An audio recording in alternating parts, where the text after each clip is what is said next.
Monsieur le Président, Mesdames et Messieurs les élus, Mesdames et Messieurs, par ce projet de délibération, il nous est proposé aujourd'hui, 30 septembre, de baisser d'1 million d'euros la subvention de fonctionnement versée par la métropole de Lyon au Musée des Confluences pour l'année 2024. Comme le rappelle la délibération, le Musée des Confluences brille à Lyon par ses expositions permanentes et temporaires. Premier musée de France en région, il a accueilli plus de 6 millions de visiteurs depuis son ouverture. Et donc, au regard de ces bons résultats, il nous est proposé aujourd'hui de retirer 1 million d'euros de fonctionnement à cet établissement, à 3 mois seulement de la fin de l'année. Cette décision est un très mauvais signal, parce que c'est toucher à la culture, dans un moment où nous en avons particulièrement besoin pour faire société ensemble. Parce que c'est toucher à un musée, dans un moment où donner à comprendre le monde et notre humanité commune est essentiel.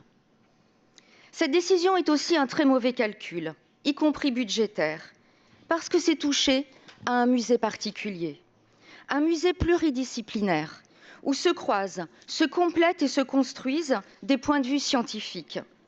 Un musée créatif et récréatif qui fait la part belle aux interventions artistiques et en cela qui soutient l'ensemble de la filière artistique indépendante et intermittente. En affaiblissant le Musée des Confluences, Monsieur le Président, vous affaiblissez la recherche et la connaissance scientifique, vous affaiblissez la création et la diffusion artistique. Nous ne croyons pas au miracle et nous connaissons la hausse des coûts de fonctionnement de nos établissements due à l'inflation globale. Et alors que la subvention de fonctionnement de la métropole au Musée des Confluences stagnait depuis des années, il est fort à parier qu'avec cette baisse, le musée devra économiser sur les interventions extérieures, renoncer ici à une exposition temporaire ou là à des événements, et ainsi perdre ce qui fait partie de son attractivité, ce qui fait pourquoi il est plébiscité par le grand public. Car le Musée des Confluences réussit un double pari. Tenir une grande exigence scientifique, celle que l'on attend de nos musées, et en même temps parler au grand public, l'attirer dans toute sa diversité, l'accueillir gratuitement pendant les périodes de canicule.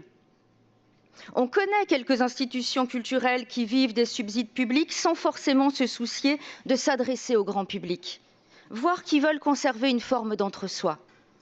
Le Musée des Confluences fait exactement le contraire. Et donc, nous voulons baisser notre soutien à un musée aussi vertueux, dont la gestion est à la fois très rigoureuse, comme le montre l'évolution des charges générales de fonctionnement, et à la fois très dynamique, comme le montre sa fréquentation en hausse.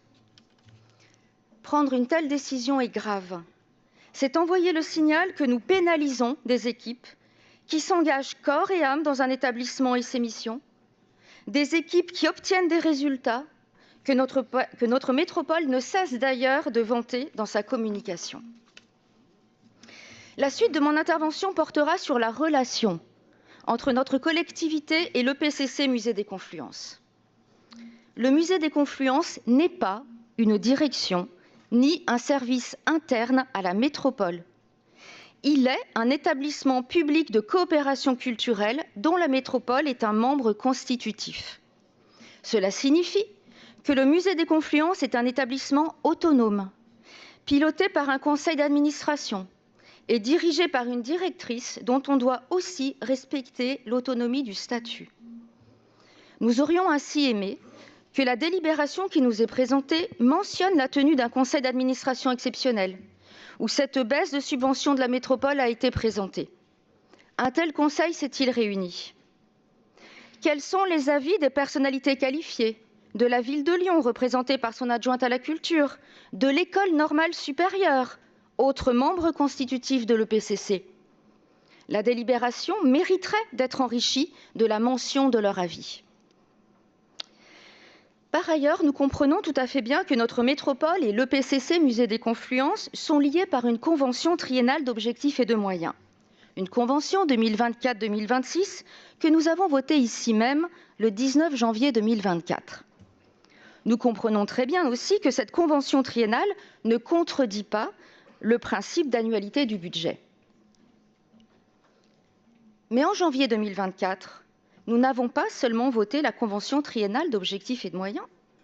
Le 19 janvier 2024, nous avons aussi voté la subvention annuelle de fonctionnement au musée pour un montant de 14,4 millions d'euros au titre de l'exercice 2024. Autrement dit, il nous est demandé de revenir aujourd'hui sur notre vote du mois de janvier 2024 et pire finalement, de revenir sur notre parole d'élus.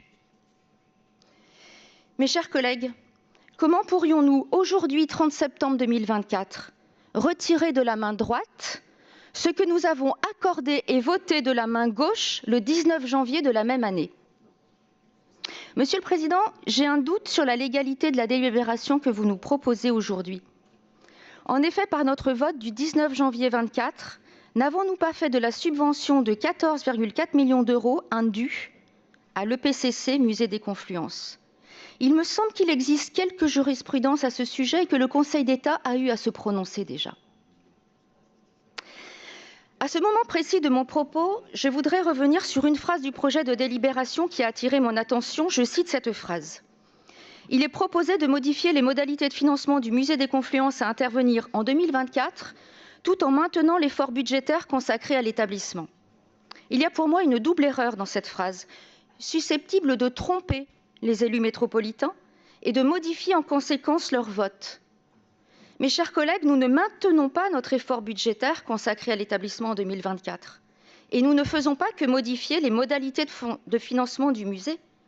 La vérité est qu'en 2024, le musée ne recevra pas 14,4 millions d'euros répartis différemment, il recevra 13,4 millions d'euros simplement. Quant aux millions d'euros que vous nous annoncez en investissement pour 2024, il devra être inscrit en budget primitif 2025 pour 500 000 euros et 2026 pour 500 000 euros encore.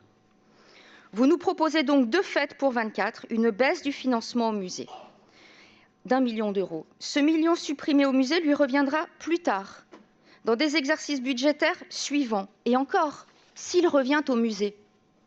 Car nous avons lu dans le détail une des annexes, tout se trouve dans les annexes, une des annexes jointes au projet de délibération. Cette annexe est la convention attributive de la subvention d'investissement. Que dit-elle? Elle dit notamment ceci, je cite encore. « Dans le cadre de la présente convention et sous réserve du vote de l'inscription annuelle des crédits au budget de la métropole, sous réserve, cette dernière s'engage à apporter à l'EPCC une participation financière sous forme de subvention d'investissement. Cette participation financière s'élève à 1 million d'euros. Le montant de cette participation est un montant plafond. Toutes évolutions des dépenses en investissement qui pourraient générer une variation de la contribution financière de la métropole feront l'objet d'une appréciation conjointe durant les exercices 2025 et suivants. La métropole de Lyon pourra dans ce cas éventuellement minorer le montant de la subvention allouée. Éventuellement minorer le montant de la subvention allouée après 2025. Vous le voyez, le million que l'on nous annonce pour 2024 n'est absolument pas gravé dans le marbre. Le groupe La Métropole en commun estime donc que cette annexe vient contredire le projet de délibération. Elle vient notamment contredire cette affirmation présente dans la délibération proposée et que je cite encore, excusez-moi, c'est ma dernière citation. Ainsi, la subvention attribuée à l'EPCC au titre de l'exercice 2024 restera d'un montant global de 14,4 millions d'euros, mais serait scindée entre une subvention de fonctionnement de 13,4 millions et une subvention d'investissement de 1 million. L'effort budgétaire porté par la métropole en faveur du musée des Confluences serait donc maintenu à son niveau cible. Non, la subvention attribuée à l'EPCC au titre de l'exercice 2024 n'est pas maintenue à son niveau cible de 14,4 millions d'euros. Monsieur le Président, peut-on présenter à notre Assemblée une délibération avec des affirmations aussi erronées, pour ne pas dire mensongères? Mes chers collègues, j'ai voulu dissocier dans mon intervention des arguments de fond et de forme. Sur le fond, le groupe La Métropole en commun est opposé à la baisse de subventions de fonctionnement au musée des Confluences car nous pensons que c'est une erreur de politique publique. Sur la forme, nous pensons que le projet de délibération, peut-être écrit un peu trop précipitamment cet été, est de nature à tromper les élus métropolitains et ainsi à orienter le sens de leur vote. Enfin, et c'est peut-être le fond et la forme réunis, nous nous questionnons sur la possibilité légale de revenir sur un dû, à savoir une subvention déjà votée en janvier 2024, c'est-à-dire il y a plus de 4 mois. Pour toutes ces raisons, Monsieur le Président, nous vous proposons de retirer ce projet de délibération et de prendre le temps de vérifier les points que nous venons de soulever. Si vous ne retirez pas ce projet de délibération, les incertitudes juridiques que nous venons de vous présenter nous obligeront à voter contre.